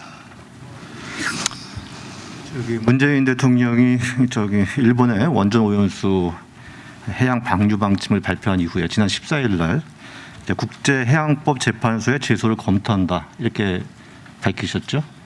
그런데 그로부터 이제 닷새 뒤에 우리 19일 날 정 장관께서는 IAEA 지금 말씀하신 국제 원자력 기구에서 그 기준에 따르면은 굳이 반대할 이유가 없다 이렇게 말씀을 하셨어요. 그렇다면은 지금 그 국제해양법 재판소 제소는 이루어지는 겁니까? 그다음에 지금 두 가지 입장이 서로 지금 이렇게 좀 상충되는 지금 서로 오락가락하는 걸로 보여지거든요. 네, 대통령 말씀과 지금 장관의 얘기가요. 저는 우리가 어떻게 해야 될지. 그다음에 그러니까 국제해양법 재판소 제소가 이루어지는 건지. 우선 굳이 반대할 필요가 없다라는 말만 크게 보도가 된다는 데서 굉장히 아쉽게 생각합니다. 제가 그 말을 한 이유는 어제도 그 외통위에서 설명을 했습니다만 우리는 왜 일본이 하는 건 무조건 그냥 반대만 하느냐라는 의견들이 많이 있어서 이게 반대를 위한 반대가 아니다. It's not just for the sake of opposition. 그 의미로 얘기한 겁니다. 이러이러한 조건이 충족된다면 왜 반대할 필요가 있겠느냐 이렇게 얘기를 한 건데 그 앞에 제가 조금 장황하게 설명한 세 가지 그 우리가 요구하는 내용은 거두절미하고 뭐 IA 기준에 맞으면 반대할 필요가 없다. 이렇게만 보도가 돼가지고 어제 국회에 가서도 제가 상당히 질타를 받았습니다. 왜 장관이 앞서가는 발언을 하느냐, 국민들의 정서를 그렇게 이해를 못하느냐 그런 식의 질타를 받았는데요. 이거는 제가 다시 분명히 말씀드립니다. 현 단계에서는 우리가 도저히 받아들일 수 없습니다. 받아들일 수 없을 뿐만 아니라 일본이 이러한 조치를 취하면 우리가 검토할 수 있다는 겁니다. 그리고 우리도 그 판단을 할 수 있는 그 근거와 전문가들의 참여가 필요하다는 거죠. 그런다는 걸 제가 말씀드리고 사법 조치와 관련해서는 대통령님께서도 제가 그 청와대 직접 확인은 못했습니다만 제가 듣기에는 이러한 여러 가지 그 대응 방안을 종합적으로 검토해보라 이런 차원에서 말씀하신 것이지 해양법 협약 그에 따른 무슨 국제해양법 재판소에 제소를 해라 이렇게 지시하신 건 아닌 겁니다. 그런데 저희가 2018년 10월달에 일본의 그 원자력 규제위원회 발표 이후에 그 이후에 외교부 차원에서 여러 가지 그 다양한 대응 방안을 검토를 했고 그 중에 하나가 사법 조치입니다.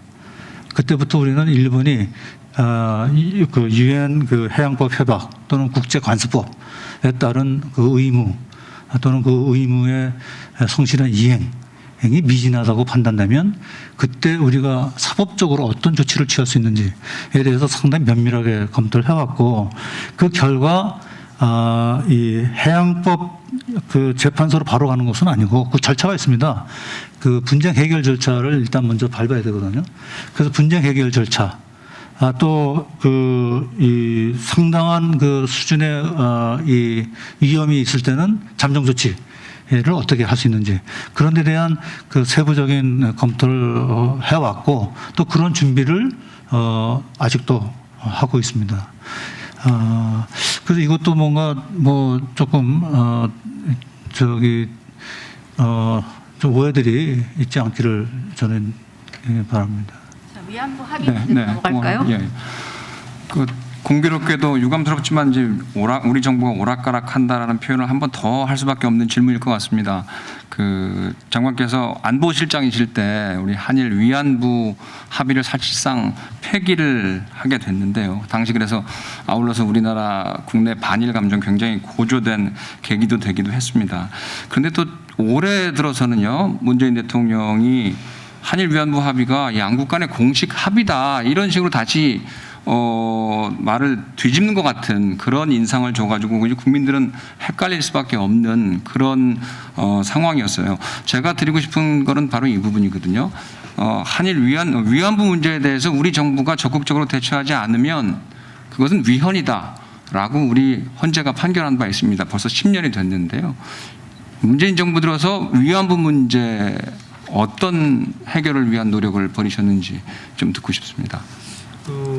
우선 우리 정부 들어서서 제가 국가안보실장으로 있으면서 2015년 한일 간의 위안부 합의가 폐기됐다라고 말한 적이 한 번도 없어요. 우리는 항상 위안부 문제가 나오면 2015년 그 한일 간 합의의 틀을 유지하면서 현실적인 해결 방안을 강구한다 하는 겁니다. 뭐 기억하시겠습니다만 2017년 대선 과정에서 5개 정당 그 대선 후보들이 모두 당선되면 이거 폐기하겠다고 공약한 겁니다. 그래서 문재인 대통령으로서는 상당히 그 어려운 결정을 내린 겁니다. 합의의 틀을 유지한다는 것이. 그러면서 합의의 틀을 유지를 하면서도 왜 우리가 현실적인 대안을 추가적으로 강구했느냐? 피해자들이 받아들이지 않기 때문입니다. 그래서 위안부 문제 해결에 있어서는 피해자 중심주의, 피해자들의 입장을 2차적으로 존중해야 된다 하는 게 우리 정부의 아주 기본 정신입니다. 2015년 합의에 대한 이 국내적 불만의 아주 근본적인 원인은 피해자들이 이걸 받아들이지 못하고 오히려 피해자들이 자기들의 그 명예와 존엄이 회복됐다고 보질 않고 오히려 더 수치스럽게 됐다는 생각들을 많이 하고 있기 때문에 그러한 그 피해자들의 그 정신적 피해 또 이분들이 갖고 있는 그 자존심을 어떻게 우리가 회복해 줄 수 있느냐 하는 현실적인 방안들을 가지고 미국, 일본을 설득을 했고 위안부 문제에 관한은 우리는 매우 현실적인 여러 가지 방안을 일본 측에다가 제시를 했습니다. 그 틀을 깨지 않으면서 할 수 있는 방안을. 그런데 뭐 유감스럽게도 일본은 일관되게 주장합니다. 이거는 그 정부 간의 합의이기 때문에 이 정부 간 합의를 지키지 않는 거는 한국이 국제법을 위반하는 거다는 진짜 이건 어불성설 같은 주장을 계속하고 있는 겁니다. 그래서 뭐 마치 한국은 국제법을 위반하지 않는 그러한 나라로 우리를 계속 여기저기 다니면서 그렇게 우리를 매도하고 있는 겁니다. 그래서 이거는 상당히 일본이 과연 그럴 자격이 있는 것인가? 문제의 근본 원인이 어디 있는데? 그다음에 위안부 문제의 그 기본적 성격이 뭔데? 이건 전시 여성 인권의 위반 아주 대표적인 사례 아닙니까? 그러나 이제 그런 문제를 떠나서 우리는 현실적으로 이 문제를 해결하기 위한 여러 가지 대안을 일찍에다 계속 제의를 했습니다. 근데 매번 갈 때마다 일본은 못 받아주겠다. 그보다 더 나은 대안을 가지고 오거라. 그리고 조금 진전되면 또 그 진전된 안은 뭐 자기들이 챙겨놓고 이거 갖고 안 되겠다. 더 갖고 오라. 오히려 이게 누가 더 고자세로 이 문제에 대해서 협상을 해야 되느냐 하는 문제에 봉착하고 있는 겁니다.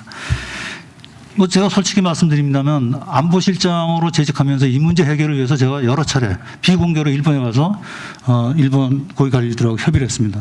그때마다 매우 현실적인 안을 갖고 갔는데 일본의 이 협상 태도에 저는 상당히 놀라웠어요.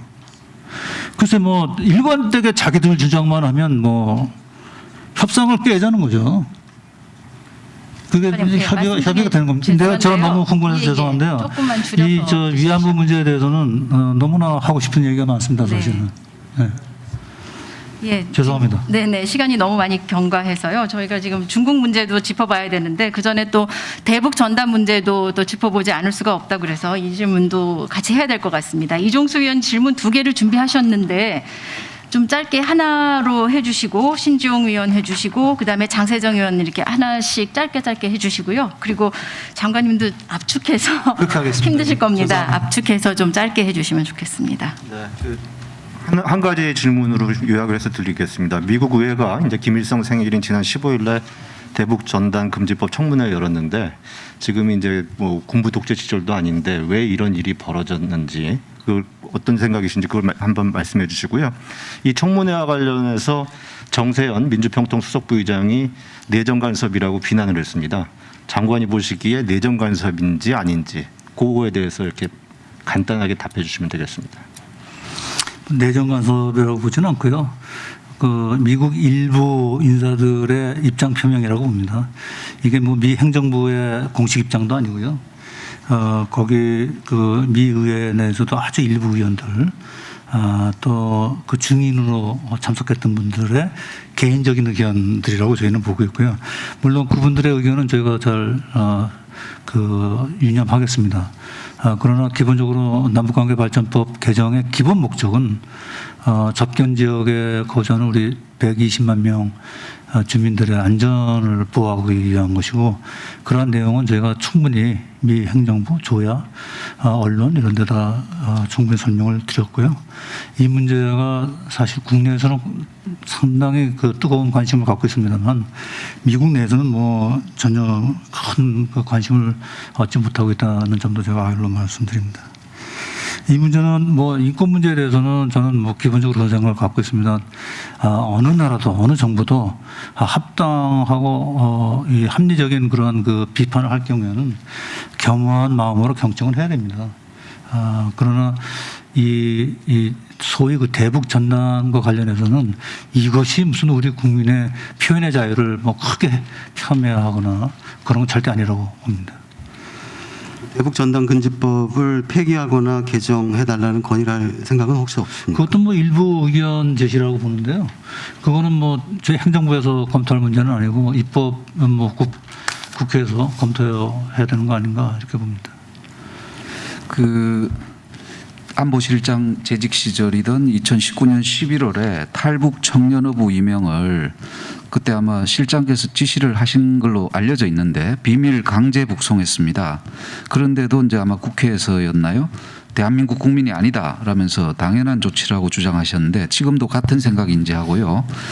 일각에는 그분들이 총살됐다는 이야기도 있는데 우리 정부가 공식적으로 그분들도 우리 동포고 넓은 의미에서 이런 생사를 확인했는지 궁금합니다. 두 번째 질문은 지난해 9월 해수부 공무원도 이제 서해에서 피살이 됐지 않습니까? 그런데 정부는 북한에서 온 설명만 믿고 이걸 덮는 듯한 분위기고 그 유가족 특히 고등학생인 아들이 대통령께 직접 아마 그 호소를 했었는데 아직도 정부가 진상조사라든가 이런 거는 뭐 신용만 낸다라는 이야기도 있고요. 그런데 이 부분에 대해서 좀 나눠서 말씀 좀 해 주십시오. 첫 번째 사건에 대해서는 뭐 제가 국회에서 또 제가 그 외교부 장관 후보자 입장에서 여러 차례 말씀을 드렸기 때문에 긴 말을 안 하겠습니다. 이거는 사실은 너무나 흉악범이고 그것이 저희가 합동수사 우리 정부의 모든 그 수사기관이 다 참여한 합동수사 결과 이들의 범죄가 워낙 분명하게 드러났기 때문에 도저히 우리가 우리 국내로 받아들일 수 없는 그 사람들로 판명을 했고 그래서 결정을 한 겁니다. 또 그 결정 과정에는 충분히 헌법 또 관련 법을 충분히 검토를 끝냈고 그러한 검토 결과 북으로 반환하는데 전혀 문제가 없다라는 판단을 했습니다.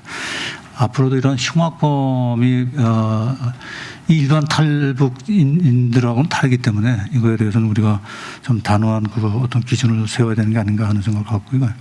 두 번째 문제는 그 제가 직접 관여를 안 해서 내용을 정확하게 판단을 못합니다만 그러나 그 정확한 사고 원인 같은 걸 확인하기 위해서는 북측과 협력을 해야 되는데 그게 좀 어려운 상황이고 북측도 제가 알기로는 이 사건 이후에 우리 쪽에 이 소통 채널을 통해서 매우 유감스럽다는 입장은 표명한 걸로 알고 있습니다.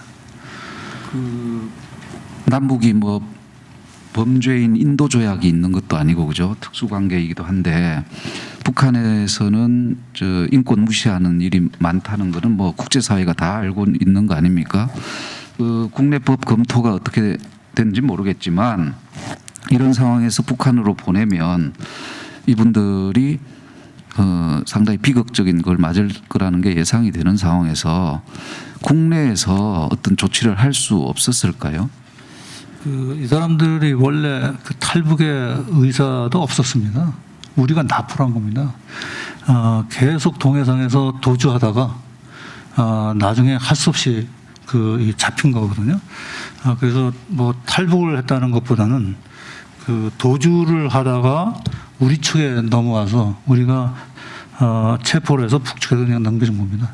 이 범죄 행위 자체가 북한과 이 공해상에서 북쪽의 공해상에서 일어난 것이기 때문에 우리 국내법으로 다룰 수 없는 거였다는 것도 그때 판단 근거 중에 하나였다고 저는 기억을 합니다. 그러나 어쨌든 그건 당시에 여러 관계 부처 간에 아주 긴밀한 협의를 통해서 결정됐던 겁니다. 그 최종 결정은 국가안보실장이 책임지고 하신 건가요? 뭐 글쎄요, 저 안보실장이 최종 결정을 했다고 아니면 대통령께서 제가를 하셨나요? 대통령께까지 보고된 건 아니고요. 그렇습니다. 뭐 안보실장 책임하에 결정됐다고 볼 수도 있는데요. 그러나 그 결정 과정에 그 NSC 상임위 차원에서의 그 상임위원 간의 비공식 그 협의는 충분히 있었습니다. 자, 이제 그럼 한중 관계도 한번 짚어봐야 될 것 같습니다. 계속해서 장세정 의원이 질문을 하시게 되는데 장세정 의원 질문 하시고 그다음에 신재용 의원 질문하시고 한중 관계. 신 의원께서 바로 가시죠. 신 의원이 바로 알겠습니다. 하실까요? 예. 네. 한중 관계 신재용 의원이 먼저 그러면 질문 시작하시겠습니다. 저희가 그 사드 문제로 경제적 타격을 굉장히 받고 뭐 여러 가지 중국으로부터 상당히 홀대를 받고 있는 거 아닌가 이런 지적들이 있는데 시진핑 국가주석은 아직까지 방한을 안 하고 있습니다. 이번 정부 임기 내에 시 주석이 방한할 가능성이 있습니까? 네, 있다고 봅니다. 조기 방한 가능성은 충분히 있다고 봅니다. 코로나 상황만 안정이 되면. 대충 순전히 언제적으로 지금 예상? 코로나 상황 때문에 그렇습니다. 뭐 아시는 것처럼 그 중국도 그 방역 조치가 굉장히 엄격해서 아직도 북경은 완전히 베이징은 완전히 이 뭐라고 그러네 봉쇄되어 있는 정도로 되어 있지 않습니까?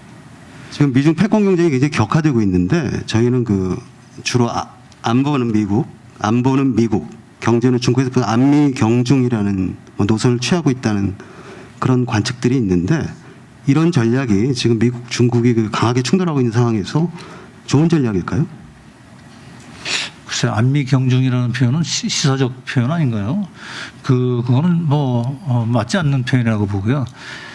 거듭 얘기합니다만 미국, 중국 우리에게 모두 다 굉장히 중요한 나라들이지 않습니까?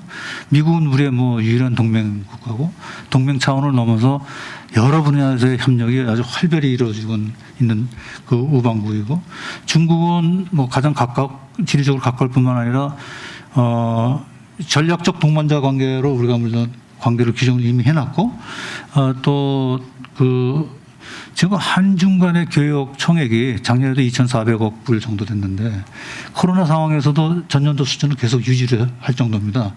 엄청나게 우리 교역량이 줄었는데도 불구하고 한중 간의 교역 총량이 현실적으로 이건 아셔야 될 것 같아요. 우리와 일본 간의 교역 총량보다도 한 400~500불이 더 많아요. 그래서 그러한 그 경제적 현실도 우리가 감안을 해야 되는 거 보고 또 중국은 한반도 그 평화 정책 과정에서 굉장히 중요한 건설적인 역할을 담당해야 될 우리의 파트너이기도 합니다. 그래서 이런 여러 가지를 종합적으로 우리가 하는 거지. 뭐 안미 경중이라는 말은 저는 그거는 적절한 이 현재의 한미 중 간의 관계를 표현한 건 아니라고 봅니다. 정부가 뭐 쓰는 전략은 아니겠지만 일반적으로 정부의 현재 정책이 그렇게 비치어진다는 그런 취지로 제가 말씀드립니다. 그건 왜 그렇게 비춰지는지 저희가 참 반성을 해야 되겠습니다만 결코 그렇지 않다라는 걸 제가 말씀드립니다. 자, 이제 거의 마무리 단계인데요. 위원님 질문 하나 하시겠어요? 국민들께서 코로나 때문에 1년 이상 지금 고통받고 있습니다. 그런데 지금 백신 문제에서 국민들의 이 절망과 실망이 큰 것 같습니다. 그런데 우리 정부의 백신 외교는 보이지 않습니다. 심지어 뭐 아프리카 국가 비슷한 백신 후진국이라는 자조도 들리고 있고요. 그런데 이스라엘이나 싱가포르 같은 나라들을 보면 정보기관은 물론이고 외교부가 나서서 전방위로 백신을 구해와 가지고 지금 접종률도 상당히 높습니다. 그런데 우리 외교부를 보면 불과 며칠 전에서야 2차관 주제로 백신 생산국 공관장들 화상회의를 하는 걸 봤습니다. 이거 상당히 뒷북 외교로 국민들 눈에는 비치는 것 같습니다. 대통령이나 아니면 장관께서라도 이 대사들을 좀 독려를 해서 백신 확보를 해야 하는 거 아닙니까? 예, 오르신 지적이라고 보고요. 저도 외교부 장관 취임 이후에 이 점에서 상당히 독려를 하고 있습니다. 저도 취임 직후에 가졌던 전 재외공관장 회의에서 백신 문제를 굉장히 강조를 했고요. 제가 장관 취임 이후에 보고를 받기에는 외교부가 나름대로 초기 단계에서부터 백신 확보를 위한 노력은 굉장히 했던 것 같습니다. 예를 들어서 코박스 그 포실리티를 통해서 들어오는 그 백신도 거의 한 1,000만 명분인가 이렇게 제가 1,000만 명 도수인가 이걸 들여왔는데 외교부가 초기 단계에 개입 안 했으면 어려웠다는 보고를 받았어요. 왜냐하면 뭐 아시는 것처럼 코박스 포실리티는 개도국을 위한 이 지원 방안이거든요. 근데 그거를 우리 한국이 받아낸 것은 조금 좀 그 국제사회에 미안한 측면도 있는데 어쨌든 우리도 급하기 때문에 그걸 확보를 했다든지 그 이후에 뭐 여러 가지 사례가 있었습니다만 우리가 체결했던 그 계약이 제대로 이행될 수 있도록 외교부가 현지 공간과 협력해서 많은 노력도 했습니다. 물론 그러나 아직도 국민들께서 기대하신 만큼의 성과를 못 낸 데 대해서는 저도 뭐 반성도 하고 어제 국회 답변 과정에서도 외교부가 좀 더 적극적으로 했어야 된다. 안일을 한 측면이 있었다라는 점을 인정도 하고 그랬습니다. 어쨌든 끝까지 저희가 최선을 다하겠습니다. 거의 이제 마지막 질문이 될 것 같습니다. 저 장관님 개인적인 질문인데요. 문재인 정부의 첫 국가안보실장 맡으셨고 지금 또 외교부 장관 맡고 계십니다. 문재인 정부의 외교안보 성과를 평가하시면 몇 점 주시겠습니까? 글쎄요, 아직은 성과를 그 종합적으로 말씀드리기는 좀 이르다고 봅니다만 일단 꼽으면 한반도의 그 평화 안정 쪽에 상당한 기여를 했다. 아직 완전한 제도적 틀까지는 마련을 못했지만 과거에 비해서 예를 들면 그 군사적 긴장 상태는 크게 완화된 거 아니냐 이렇게 저희는 평가를 합니다. 또 그 외교 다변화 측면에서도 많은 그 성과가 있었습니다. 특히 신남방, 신북방 쪽에 많은 성과가 있었다고 보고요. 무엇보다도 중요한 것은 그 어떤 상황에서도 한미 동맹 관계를 더 굳건하게 유지 발전시켰다는 점입니다. 그동안 그 문재인 대통령이 방미가 8차례인가 9차례 있었습니다. 정상 간의 그 회담만. 통화는 뭐 한 3, 40건을 했던 거, 3, 40회 했던 것 같아요. 그리고 제가 이 토론회 전에 했습니다만, 안보실장 재임 중에 그 백악관 안보보좌관과 정말 수없는 통화를 했습니다. 셀 수 없는. 일주일에 한 번 이상은 꼭 통화를 했던 것 같아요. 그 백악관 카운터파트와. 그러한 긴밀한 그 협력 관계를 유지를 하면서 한반도의 안정을 위해서 노력해 왔다는 점을 말씀을 드립니다. 네, 시간이 많이 지났는데요. 저 플로어에서 질문들 많이 주셨습니다. 관심이 많으신 것 같은데요. 저희가 거의 다 반영이 그 패널들의 질문이 반영이 된 것 같고 그래서 이쯤에서 마무리를 하려고 합니다. 성실하게 답변해 주신 정의용 장관님 감사드리고요. 오랜 시간 질문한 패널 여러분들도 수고 많으셨습니다. 또 한마디도 놓치지 않으려고 애쓴 기자 여러분, 중계팀 여러분 모두 감사드립니다. 수고하셨습니다.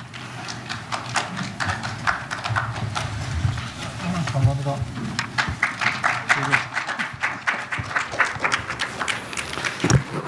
네, 정의용 장관님 그리고 사회자님 패널 네 분 오랜 시간 동안 수고 많이 하셨습니다. 그러면은 저희 그 가는 클럽에서 정의용 외교부 장관님 초청해서 가는 토론을 하고 있는 데라서 감사패를 드리겠습니다. 그 감사패는 우리 가는 클럽의 이기홍 총무가 드리겠습니다. 장관님께서는 잠깐 연단 앞으로 나오셔서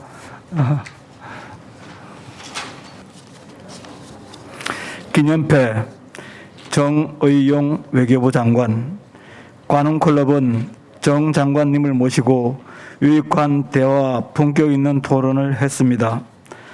함께한 소중한 이 자리는 64년을 이어온 가는클럽의 전통과 더불어 길이 기억될 것입니다.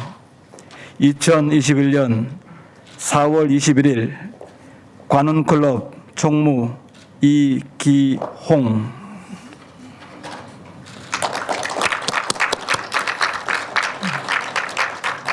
네. 그리고 패널분들 앞으로 나오셔서 장관님과 기념사진을 찍겠습니다. 네.